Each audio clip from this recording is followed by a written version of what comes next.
Hola, mi nombre es Cristina González Parás. Estamos en este Compassionate Las Vegas podcast.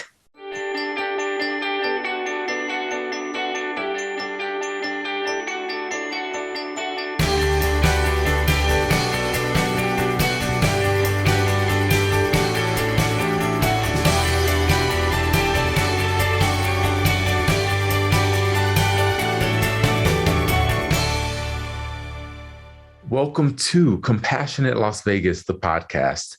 I'm Will Rucker, and I want to say thank you for joining us for today's very, very special episode. I'm so excited about our guest. She is a light. She's compassionate. She's strategic and just amazing. The work that she's accomplished and the person that she is sure to inspire you. So thank you for joining us for season 3. And I'd like to welcome our very special guest all the way from Mexico, Cristina Gonzalez. Hello.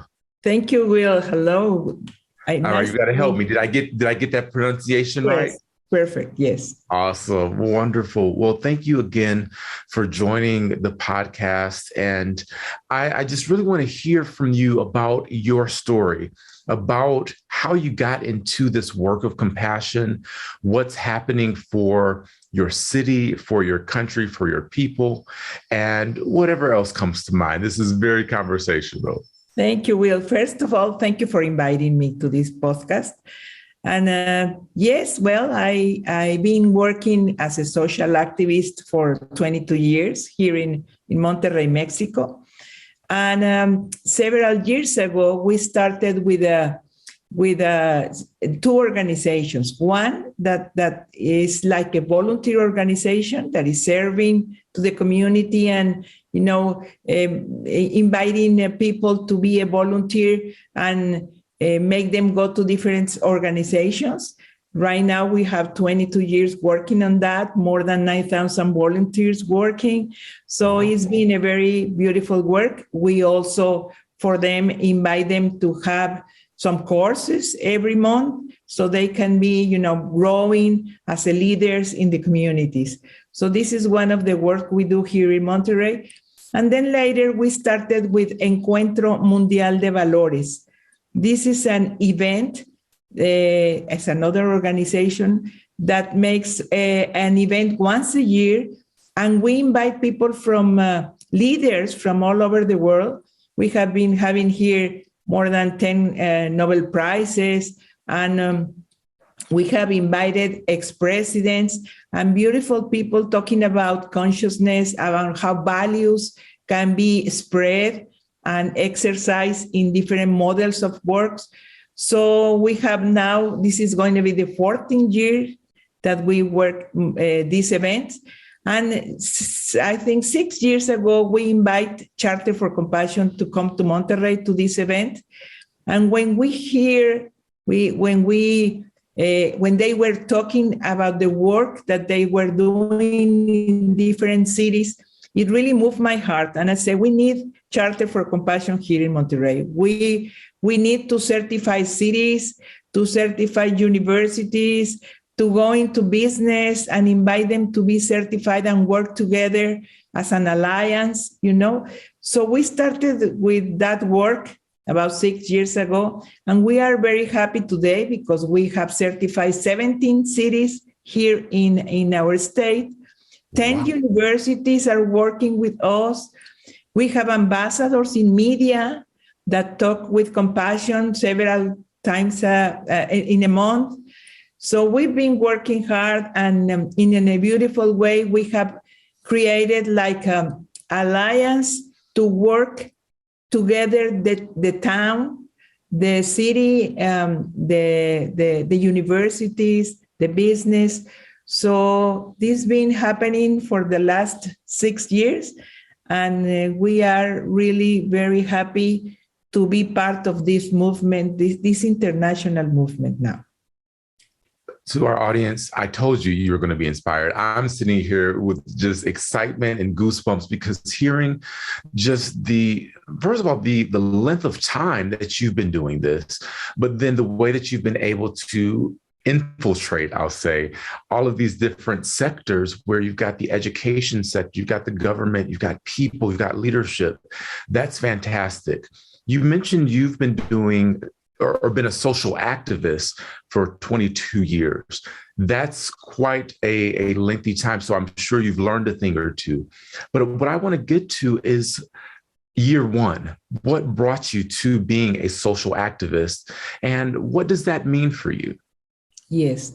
Well, I think the education is the base of everything. I had, an aunt in the family that were a nun. So she took us to vulnerable places where we can share our toys when we were little, and then to make some kind of parties or something to get money and to get things to go to the communities and give them. So I think education is a big part of what you are going to be doing later. And when you go to school, and you have also the possibility to do something for everyone around, I think that lives in your heart. You see, that later is going to be showing you what to do. I had a business with my husband for almost 30 years. So I also had to deal with family things with the people that work with us. They were like 300 employees, and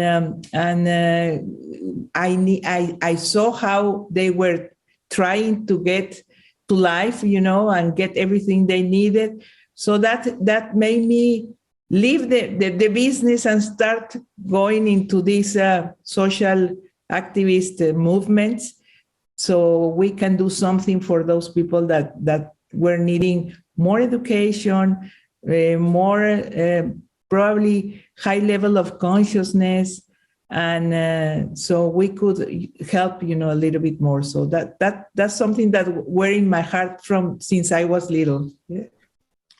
That's beautiful. Very, very beautiful. That education piece, that upbringing, but also just kind of what was given to you when you entered the world. And I love that you bring in the consciousness perspective, because that's something that I try to do. I really try to bring awareness and consciousness into every sphere and elevate that to a higher level meaning a broader view where people can see more perspectives and have a better understanding of how things are working. With this work that you've created, so the business, the Compassionate Monterrey, and now that spread and spread and spread, what are you most proud of? Well, I don't know if I'm proud. I'm really thinking that we need to do more, that we need to involve more organizations, more people to lead these social organizations, and to work together, as Charter is doing internationally. I mean, work together with some programs, some projects that could help more in this moment that we are needing a lot of social, not only social, but that psychosocial educational work that could lead to the people in this moment to sensitize, that we are in a changing world that needs to have another way to see the life, and going to see the work that we are doing. Yeah. One of the challenges that we face is this perspective, a judgmental perspective of people who are different. And so in Las Vegas, in Nevada, we have a very high Latino Hispanic population. And there's still a sentiment where immigration can be kind of a hot button issue. And then people are labeled and mislabeled. You get things like they're uneducated, they're lazy, they're stealing our jobs, things of that nature. And when I hear people say those type of things, what I hear underneath is fear and a need of self-preservation. How does that impact you and the people that you know when those kind of words are used to describe you? Well, actually, we have this problem here also in Monterrey. I mean, problem because we are concerned of how to help, those people that are coming from the south of Mexico, passing through Mexico and going to the United States. But they most of them right now are staying here in town. So all the social organizations are looking at for some ways to work with them to make them get this social, emotional, and education, because they all are hurt. They are living extreme situations. So I don't feel right, when I see all those people there in the United States suffering as they are doing it here, So what we do here is in the volunteer work, we are making like chains of volunteers to work with them, to bring them what they need until they fix their papers or what they have decided. So this is a big work, for humanity right now, because this is something that is happening globally. I usually ask questions that I have a good idea of the answer to, but I must admit, I was moved by what you just said. And it's one of those things where that common humanity just, it screamed from the screen to me. When you said we have that concern too, we have these issues too. I wish more people could hear that. And I think that builds bonds of unity when you understand, guess what? We really are all dealing with very, very similar things. And this is something that, ONU or some good, very high organizations have to have some answers for that, because things are getting difficult with these environmental problems. Water is such a problem in some countries, and that's why people is moving to poverty, water, these environmental problems, and we have to have some answers for that internationally, and start looking together for how to resolve these problems. Yes. Yeah, I absolutely agree. You do work with compassionate integrity training, and that is such a powerful, powerful program. It's 10 sessions that walk you through 3 sets of skills where you really become aware of the instrument of compassion. I like to compare it to an instrument because it's a skill. It's something that you can improve and become more proficient in. We've been doing compassionate integrity training in Las Vegas for, I would say, at least 4 years. I took my training initially 4 years ago and then was certified as a facilitator. But we haven't been able to get the number of individuals involved that we would like. In your space, you have reached literally thousands. Tell us how you did it. Yes, of course. Well, I also took the course with Life University in San Antonio. And when we saw the content of that, I say, I have to take it to Monterrey, to Mexico, So when I heard that it was already as a self-directed and digital, in a digital matter, we asked them to translate that in Spanish. And we create a group of people with different associations as human value centers that had an app to go with that. Conscious Performance is in Germany and is an organization that make investigations of the content and how people is, getting involved in that course. So we decided to make this group. We started working, at the beginning of last year, we invite some of our compassionate universities, cities, business to get this course. This course, I know that the UNESCO have been saying that is one of the best socio-emotional courses. So I try to sell it in a very low price, and make this license possible to all the city. And yes, we had 16,000 people taking the course last year with a beautiful results in the investigations. From the 10 abilities, 8 were better results in each person. So it was a beautiful way to bring it to Mexico, to bring it to. We did this in jails with people. We also took it to security government, to the security department in Monterrey, and they gave that to policemen. So it was beautiful, and I'm still working on that. We are still working on that with another people, the universities that took 5,000, 2,000. Now they want to do it, nationally. So we are happy with that because we know the results are beautiful. Yes. With your results, this transformation that's occurring within your communities, take just a moment, 30 seconds or so, to talk to the president of UnLV, our local university, and tell him exactly why he should invest in this program for his college campus.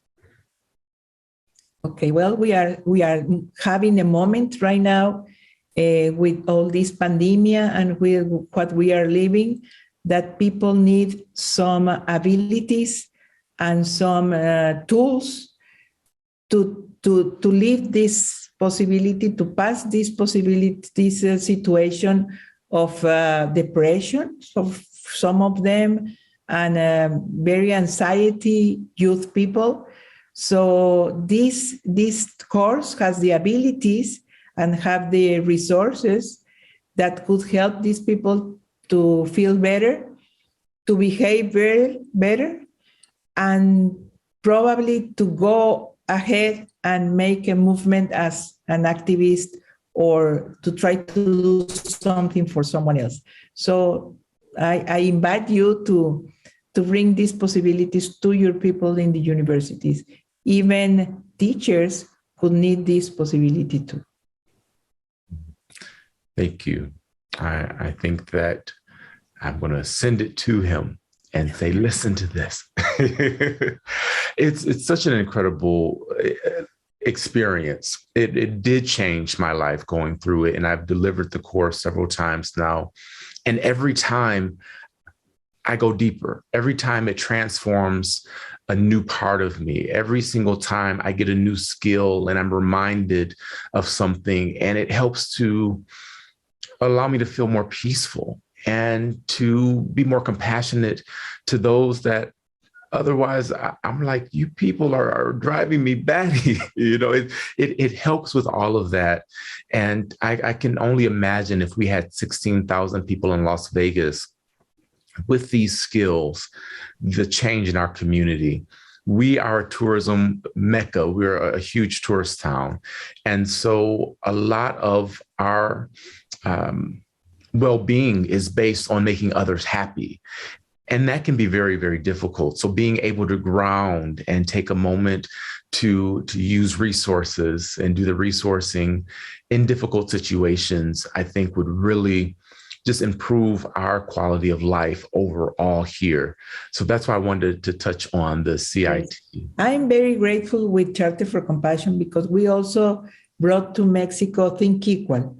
Think Equal is another project for kids until the 6th years. And neuroscience has said if they don't install some competitions before the 6th year, they have to live experience in order to install it. And this project of Think Equal has through some stories, the possibility of installing those competencies in your brain.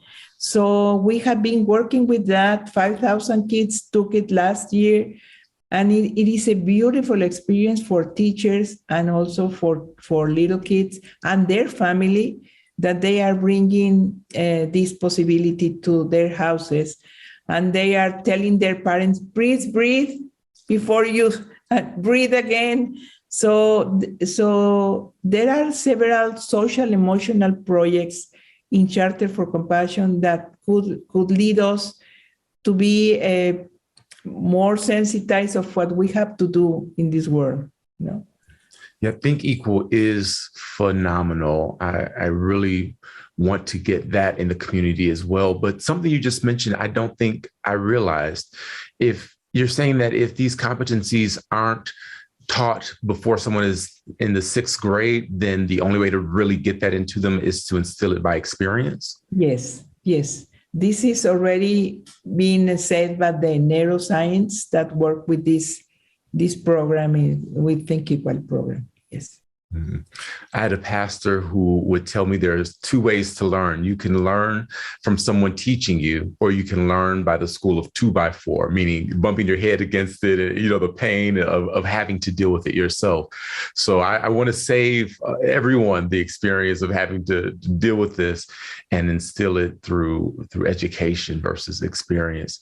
And experience, of course, to be clear, has value, but the experience that you can have can be so much greater if you already have these competencies when you start. Of course. And that's the Charter has another programs, very interesting. We participate in Golden Rule Day. We also work some of the environmental work that we are doing together globally, actually with companies, compassionate cities, and NGOs. We planted 35,000 trees 2 years ago before the pandemic. So there are a lot of possibilities, that you can go into this social transformation through Charter and through compassion, working through compassion. Beautiful. One other area that I want to highlight that you've done amazing work in is restorative justice. And that's something we are just burgeoning on here in Las Vegas, but it's something we have an appetite and a hunger for. Can you share a bit about your restorative justice work? Well, actually, we have worked for women, we have a workshop that we have been doing together with different cities, with their women department, because there is a lot of hurt women around. So we have a workshop where we present some testimonies and how people can get out of their problems as women. And we install there several stands where we invite them to go and have psychological possibilities of work with someone, or if you need a job, especially to get out of the situation that you are, or if you need to learn some abilities in order to work later. So this workshop has been very good taken for women or hurt women. So that's the way we work a little bit with social justice around town. I see. That's great. And why women?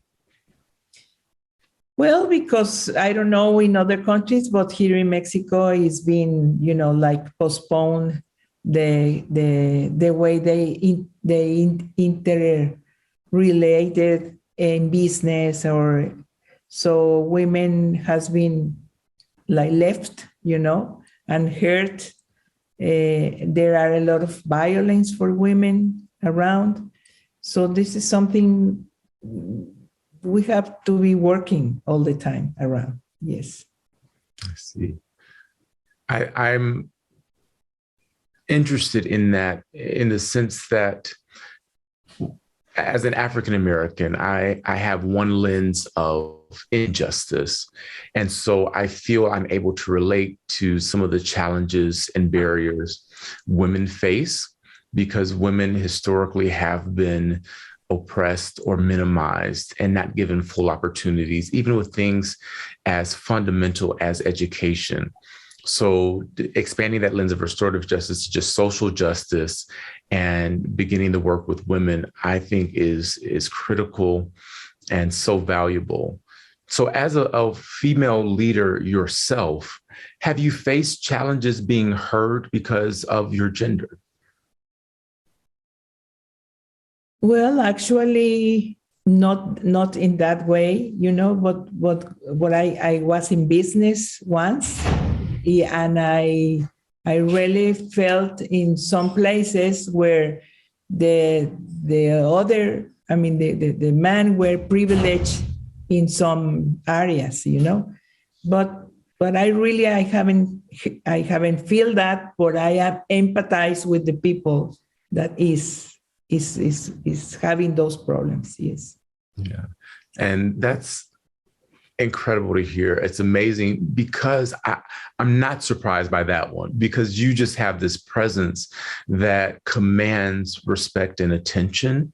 And you have a warmth about you that's so inviting that I think it's disarming for someone that may have even initially perhaps treated you differently to change that approach. So thank you for sharing that. I want to change our direction for just a bit here and just talk about compassion. I want to hear how you personally define compassion. Well, that's feeling, that you have when you see someone suffering, you would like to be there, to help those possibilities. To help work it out.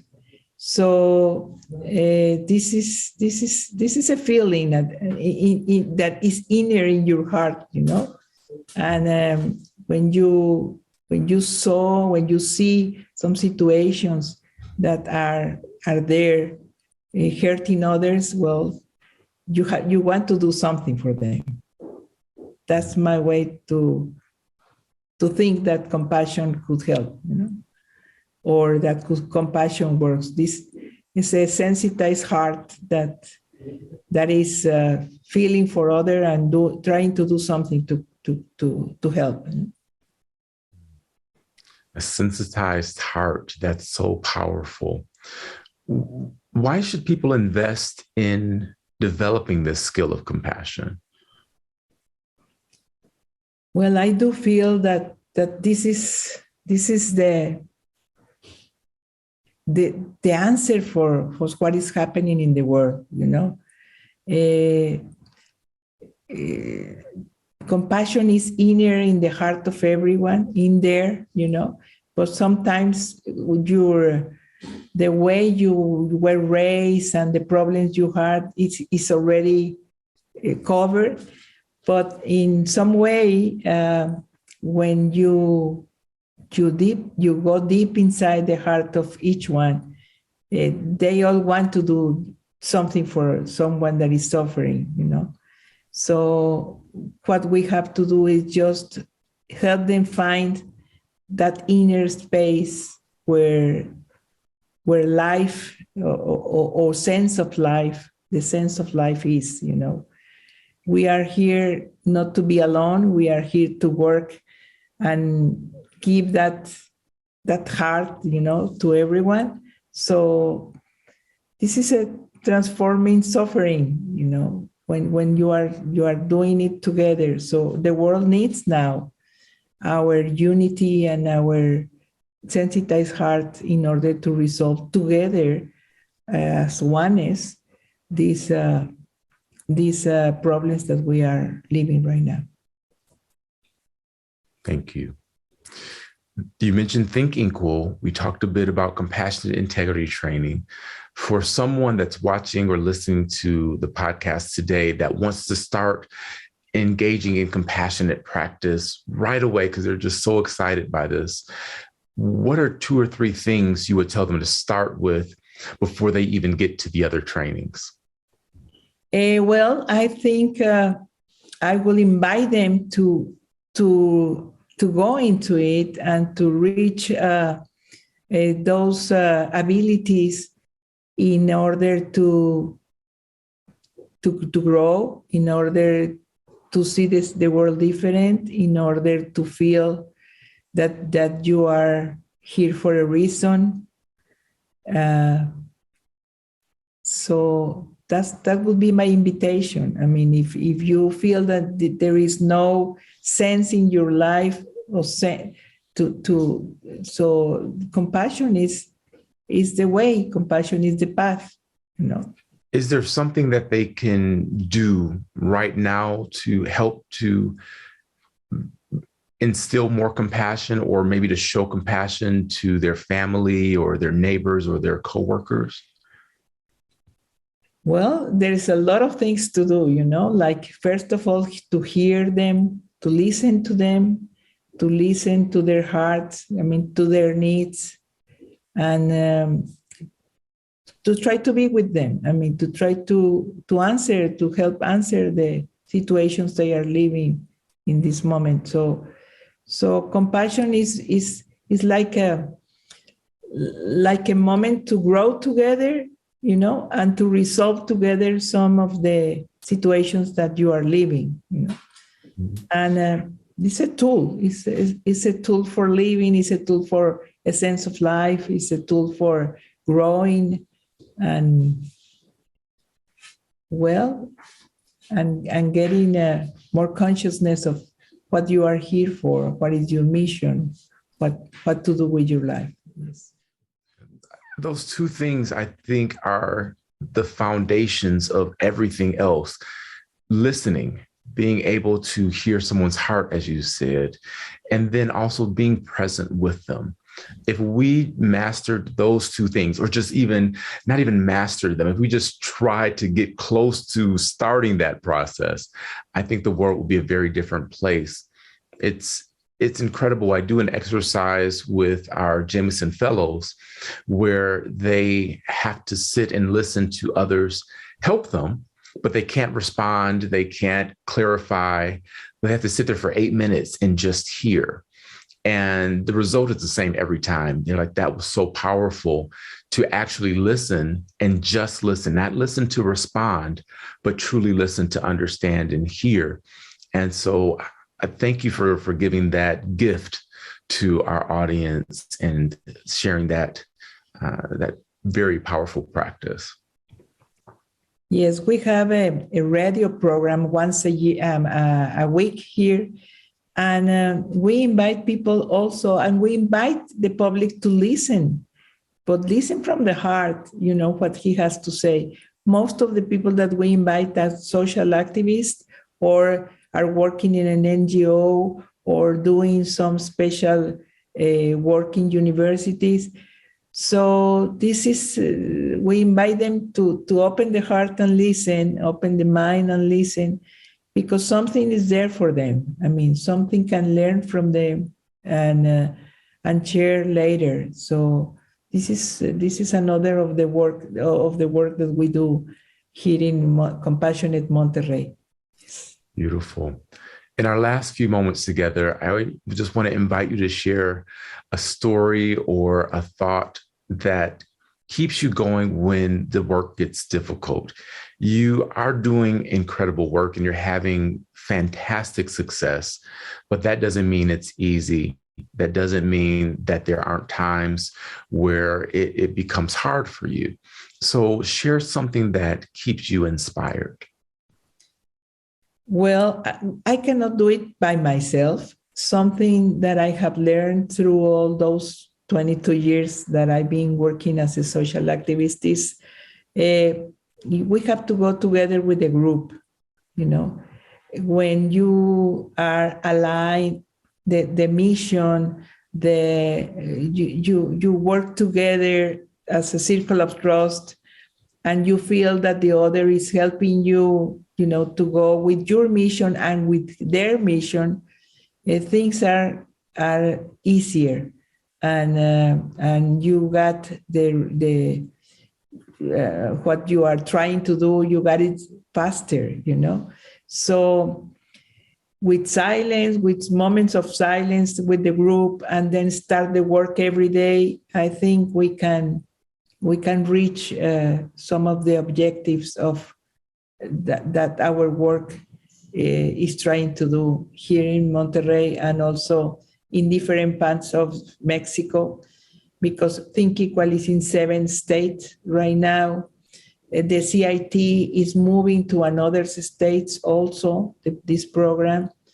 And well, the Encuentro Mundial de Valores that we work every year is being seen in, once we had 116 countries in line.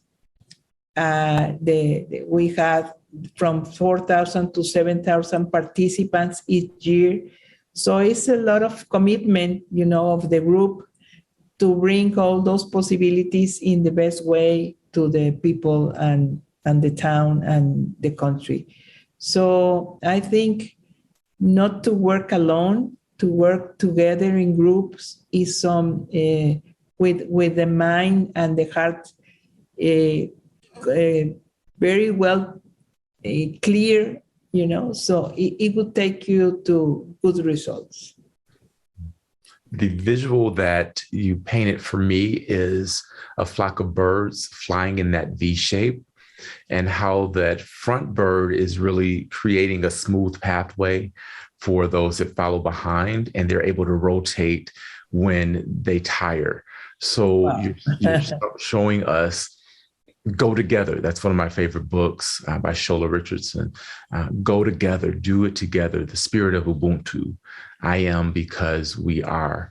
And that's what I just heard from you. So again, I'm just so grateful that you have taken time to join our podcast and share from your heart the work that you are involved in as a social activist and the fruit of your labor that is happening all around your country and how that continues to ripple throughout the world. So I just wanted to say thank you again for that. Is there anything else you want to share with the podcast audience as we close? Well, I would like just to invite them, I mean, whoever is hearing this podcast, to go ahead and try to get into these compassionate movements around the world, because we need you. We need your work, your heart, your intelligence, your mind, in order to get a better world going on and reaching some solidarity and some big love around. So that's my invitation today. Beautiful. Well, Cristina, thank you again for joining us. And thank you, our wonderful, compassionate audience, for tuning in to this episode of Compassionate Las Vegas, the podcast. I am Will Rucker, and I want to remind you, you are not just a drop in the ocean. You are the entire ocean in a drop. And as Cristina mentioned, we need you to join this compassionate movement. So until next time, be well.